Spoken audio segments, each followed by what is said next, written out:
তাহলে বন্ধুরা আপনারা নিশ্চয়ই দেখতেই পেলেন রুই পোস্ত রেসিপিটা বানানো কতটা সহজ। নমস্কার বন্ধুরা, মনের মতো রান্নাতে সবাইকে স্বাগত জানাই। আমি আজকে আবারও একটা রেসিপি নিয়ে চলে এসেছি আপনাদের কাছে। আজকে আমাদের রেসিপি রুই পোস্ত। আমি এই রুই পোস্ত রেসিপিটা কিভাবে বানালাম আপনারা প্রথম থেকে শেষ পর্যন্ত ভিডিওটা দেখতে থাকুন, তাহলে আপনাদের বুঝতে সুবিধা হবে এবং রান্নার সময় অনেকটাই হেল্প হবে। রুই পোস্তের জন্য আমি এখানে 4 পিস রুই মাছ নিয়ে নিয়েছি। মাছগুলোকে প্রথমে ম্যারিনেট করে নেব। তার জন্য দিয়ে দিচ্ছি পরিমাণ মতন লবণ আর দিচ্ছি পরিমাণ মতন হলুদ, দিয়ে এবারে খুব ভালো করে মেখে নেব।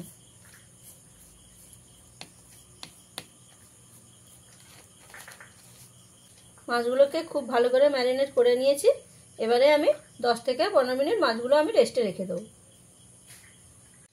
এবারে একটা পোস্তর পেস্ট বানাতে হবে। তার জন্য আমি এখানে দিয়ে দিচ্ছি 2 চামচ পোস্ত, তার সাথে দিচ্ছি 5-6 পিস কাজু, দিয়ে দেবো পরিমাণ মতন জল। কাজু আর পোস্তটাকে প্রায় 10 থেকে 15 মিনিট আমি ভিজিয়ে দেবো।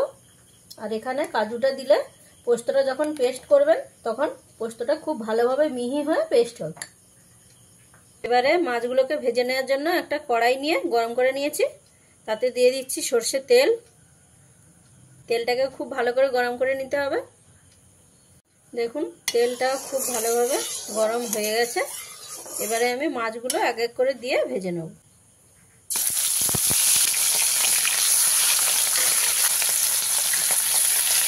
গ্যাসের ফ্লেমটাকে মিডিয়ামে রেখে মাছগুলো খুব ভালো করে ভেজে নিতে হবে। মাছগুলোর একটা সাইড ভাজা হয়ে গেছে, এবারে উল্টে দিয়ে অপর সাইডটাও ভেজে নিতে হবে।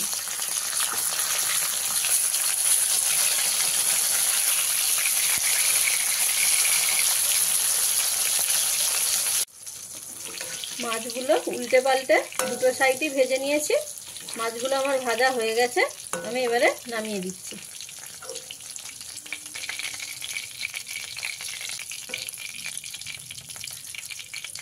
এবারে ওই একই তেলে দিয়ে দিচ্ছি অল্প কিছুটা পরিমাণে কালো জিরে। কালো জিরেটাকে তেলের মধ্যে একটু হালকা ভেজে নিতে হবে, যতক্ষণ না কালো জিরে থেকে একটা হালকা মিষ্টি গন্ধ ছেড়ে দিচ্ছে ততক্ষণ একটু ভেজে নিতে হবে। দেখুন কালো জিরে থেকে সুন্দর একটা মিষ্টি গন্ধ ছেড়ে দিয়েছে। এবারে এর মধ্যে দিয়ে দিচ্ছি পেঁয়াজ কুচি। আমি এখানে দুটো মিডিয়াম সাইজের পেঁয়াজ নিয়ে কুচি করে নিয়েছি। এবারে পেঁয়াজটাকে লাল করে ভেজে নিতে হবে। গ্যাসের ফ্লেমটা এই সময় আপনারা মিডিয়ামে দেবেন, দিয়ে পেঁয়াজটাকে খুব ভালো করে লাল করে ভেজে নেবেন। পেঁয়াজটা আমি এইরকম লাল করে ভেজে নিয়েছি। এবারে এর মধ্যে দিয়ে দেবো আদা রসুন আর কাঁচা লঙ্কা বাটা 2 চামচ। আমি এখানে আদা রসুন আর কাঁচা লঙ্কাটাকে একসাথে বেটে নিয়েছি। আপনারা চাইলে কাঁচা লঙ্কাটাকে আলাদা করেও বেটে নিতে পারেন। এবারে আদা রসুনের কাঁচা গন্ধটা যতক্ষণ না যাচ্ছে ততক্ষণ মশলাটাকে খুব ভালো করে ভেজে নিতে হবে। গ্যাসের ফ্লেমটাকে মিডিয়ামে রেখে আদা রসুন বাটাটা দিয়ে আমি 2 থেকে 3 মিনিট ভেজে নিয়েছি। আদা রসুনের কাঁচা গন্ধটা চলে গেছে। এবারে এর মধ্যে দিয়ে দেবো টমেটো বাটা। আমি এখানে একটা বড় সাইজের টমেটো নিয়ে পেস্ট করে নিয়েছি। আপনারা এখানে নিশ্চয়ই দেখতেই পাচ্ছেন যে এখানে অন্য কোনো মশলার ব্যবহার হচ্ছে না। অন্য কোনো মশলার যদি ব্যবহার করেন তাহলে পোস্তর কিন্তু টেস্টটা আপনারা ভালোভাবে পাবেন না। তাই আমি যেভাবে রান্নাটা করছি আপনারাও সেম পদ্ধতিতে রান্নাটা করবেন, তাহলে রুই পোস্তের অরিজিনাল যে টেস্টটা সেটা আপনারা পেয়ে যাবেন। এবারে এর মধ্যে দিয়ে দিচ্ছি পরিমাণ মতো লবণ, দিচ্ছি টমেটোর টক ভাবটাকে ব্যালেন্স করার জন্য অল্প চিনি, দিয়ে এবারে মশলাটাকে খুব ভালো করে কষিয়ে নিতে হবে। যতক্ষণ না পর্যন্ত টমেটোর কাঁচা গন্ধটা যাচ্ছে ততক্ষণ ভালো করে মশলাটাকে কষিয়ে নিতে হবে। টমেটোর পেস্টটা দিয়ে আমি 2 থেকে 3 মিনিট কষিয়ে নিয়েছি। টমেটোর কাঁচা গন্ধটা চলে গেছে। এবারে এর মধ্যে দিয়ে দেবো পোস্ত আর কাজু বাটা। পোস্ত আর কাজু বাটাটা দিয়েও খুব ভালো করে কষিয়ে নিতে হবে।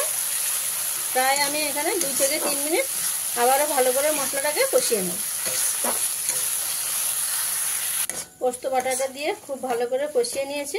দেখুন মশলা থেকে তেল ছেড়ে দিয়েছে। এবারে পরিমাণ মতন জল দিয়ে দেবো। যেহেতু সেমি গ্রেভি হবে তাই এখানে খুব বেশি জল দেওয়ার দরকার নেই। যতটা জল দিলে সেমি গ্রেভি হয় ততটাই জল দিয়ে নেবেন। দিয়ে খুব ভালো করে একবার মিশিয়ে দিতে হবে। মিশিয়ে দিয়ে গ্যাসের ফ্লেমটাকে হাইতে দিয়ে কিছু সময় ফুটিয়ে নিতে হবে গ্রেভিটাকে। দেখুন গ্রেভিটা ফুটে গেছে। এবারে মাছগুলো এর মধ্যে দিয়ে দিচ্ছি।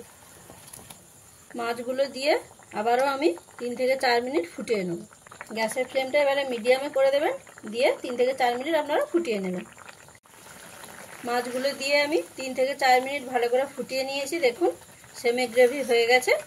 এবারে সব শেষে এর মধ্যে দিয়ে দিতে হবে ধনেপাতা কুচি আর চেরা কাঁচা লঙ্কা। তাহলে বন্ধুরা আমি যেভাবে সিম্পলভাবে খুবই সহজ পদ্ধতিতে কয়েকটা ঘরোয়া মশলা দিয়ে আপনাদের রুই পোস্তটা করে দেখালাম, আপনাদের অবশ্যই ভালো লাগবে। আর ভালো লাগলে চ্যানেলটিকে লাইক, শেয়ার এবং সাবস্ক্রাইব করবেন। আর রেসিপিটা কেমন লাগলো বন্ধুরা আপনারা কিন্তু অতি অবশ্যই আমাকে কমেন্টের মাধ্যমে জানাতে ভুলবেন না। আর আমি যেভাবে রুই পোস্ত রেসিপিটা বানালাম আপনারাও ঠিক সেম পদ্ধতিতে বানিয়ে নেবেন, দেখবেন খেতে খুবই ভালো লাগে। কাঁচা লঙ্কা আর ধনেপাতা কুচিটা দিয়ে এভাবে ভালো করে মিশিয়ে নিলেই রান্নাটা কমপ্লিট। তাহলে বন্ধুরা আপনাদের সাথে দেখা হচ্ছে পরের একটা নতুন রেসিপি নিয়ে, পরের একটা নতুন ভিডিওতে। রান্নাটা আমার কমপ্লিট, আমি এবারে নামিয়ে নিচ্ছি।